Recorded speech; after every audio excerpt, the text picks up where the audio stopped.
By 2023, we will reduce the number of people in the world by 50%. I think today this dream is becoming.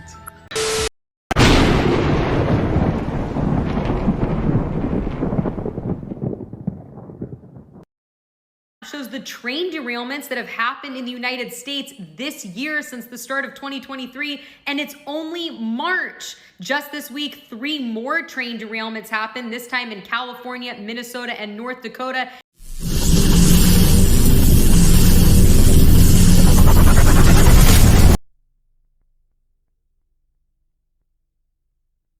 Train derailments and chemical explosions continues 2023. Rock face landed on the track, causing this early morning derailment. The lead locomotive ending up in that caught fire and leaked an unknown amount of diesel and oil. And our next priority is getting boats in the water so that we can deploy containment booms so we can ensure that we can catch any of that diesel that has leaked from the locomotive.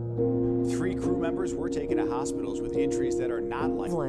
An explosion at a manufacturing plant there. You're taking a live look at the response to it. Right now you can see it is still burning. It happened at the Schumann and Company metal and paint plant. We're told that there were 2 explosions, one small one and then a second stronger one. Again, this happening at the Schumann and Company metal and paint plant. The blast, as you can see, causing fires. It's blown debris over neighboring businesses, streets, and cars. Authorities there are saying that there were multiple burn victims taken from inside that plant to a nearby hospital. It is still unclear right now what exactly caused the explosion. State investigators say there's no sign of any public health hazard after another one. A train derailment that happened on Saturday in the town of Springfield. This is west of Columbus. A driver sitting at the rail crossing captured on camera the first few seconds of that derailment.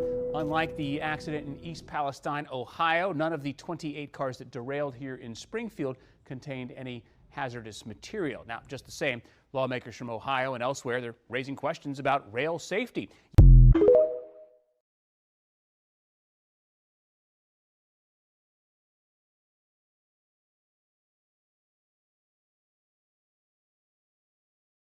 View of the train derailment in Ohio.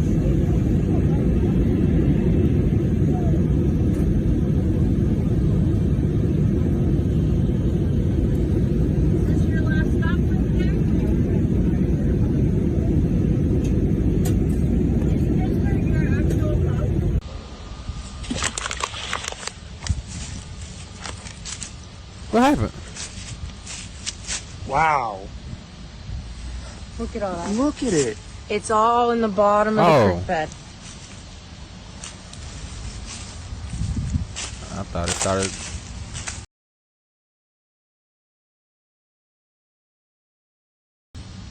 Now look at it.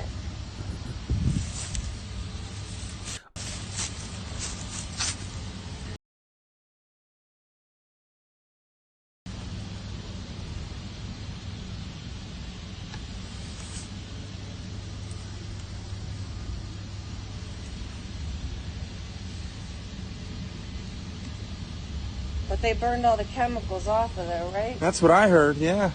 Hey guys, so I'm here at Leslie Run and there's dead worms and dead fish all throughout this water.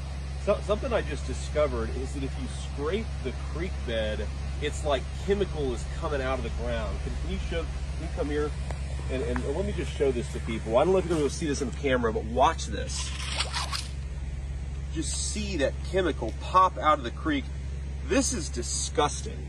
And the fact that we have not cleaned up the train crash, the fact that these chemicals are still seeping in the ground is an insult to the people who live in East Palestine. Do not forget these people. We've got to keep applying pressure. That's how we're going to fix this problem. Thank you.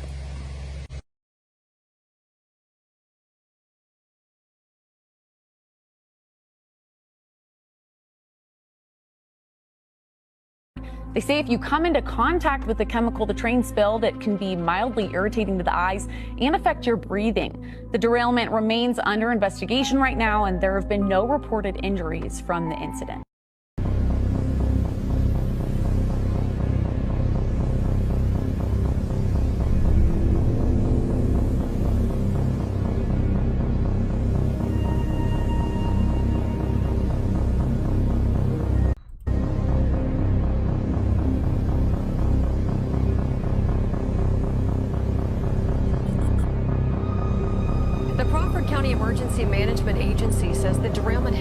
12:15 today. He was on the railroad tracks that run along the Mississippi River between DeSoto and Perryville. The agency says an ambulance took the four hurt to a nearby hospital where they are expected to make a full recovery. The train was carrying batteries and paint. Officials say there is no danger to the public.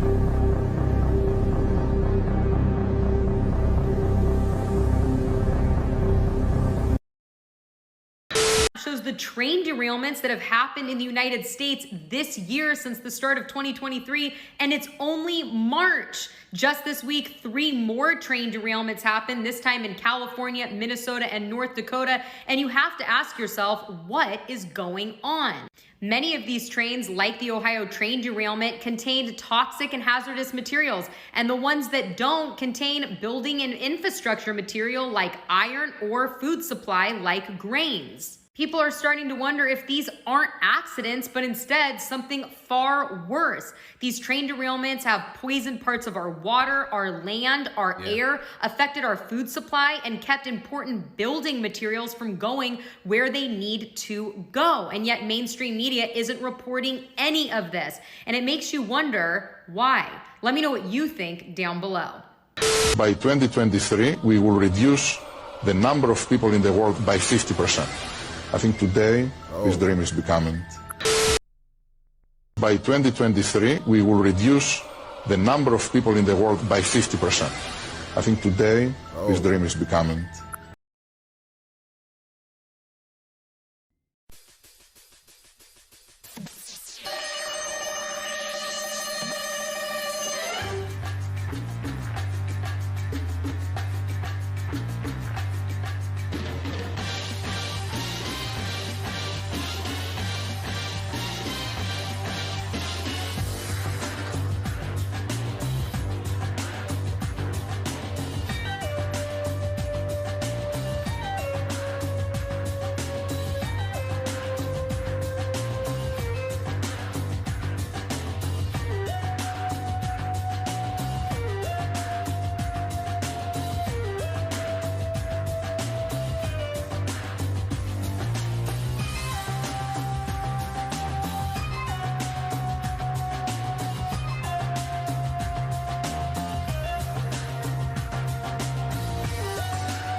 Live pictures of the Detroit skyline. Our Windsor sky cam showing the city still shrouded in a bit of haze. It has improved, but that's what it looks like here at the 5 o'clock hour.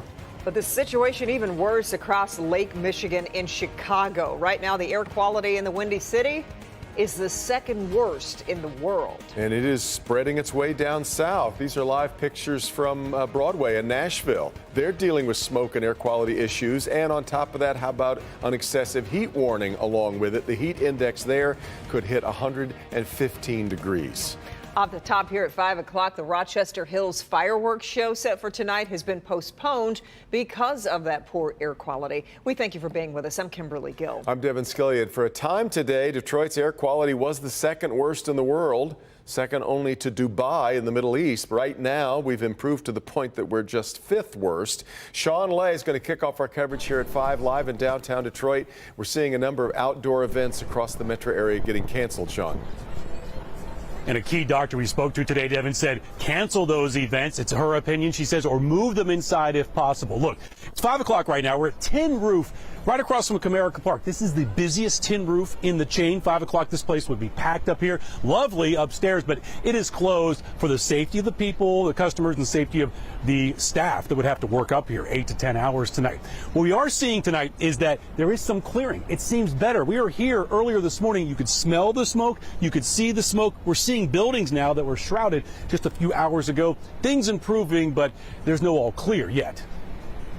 We all can see it, of course. We can smell it. We can even taste it. And we're all breathing it in. Smoke settling right on top of us from wildfires in Canada. But Metro Detroit is a roll up our sleeves, get to work city. So many of us work outside, which means we're inhaling wildfire smoke that has particles in it. It's not good. Christopher Clark and Norman Hudson, they're working on a street outside. They are masking up. You see me with the mask here, and I mean, obviously we have a job that works outside, so I mean, this is about the best we could do is wear a mask. Yes, it is definitely some concerns, especially with me having daughters that has asthma, so got to be precautious of that. Kids sports are in full swing. Dr. Kelly Lavasser is the medical director of pediatric emergency at Children's Hospital of Michigan. She says kids sports and practices should be moved inside or canceled. But that might be hard for a kid to speak up and say they shouldn't be playing outside. You can see where if a child has asthma or has some breathing difficulties, it may be tough for them to say, hey, I'm the one kid who really can't be out here. So just move everybody inside. The haze and the smell of the Canadian wildfires was apparent to most people here in Erie as they went throughout their day. Matt Mathias spoke to some in the community who noticed the changes in the air quality. Matt. Well, Jen, people out and about walking could definitely notice a difference in the air quality, and they're also concerned about their pets as well. Erie had the worst air quality in the Commonwealth of Pennsylvania on Wednesday, and it was evident to some from the moment that they woke up. This morning waking up, it was a little bit harder to breathe. I felt a little bit nauseous, and I didn't even think to check the smoke because I was like, oh, it's over and done with. But to Nero's surprise, smoky conditions continued on Wednesday. He says with just one step outside, you can smell a bonfire-like smell. Nero claims the air quality now feels worse than the previous time the Erie region was hit by Canadian wildfire smoke.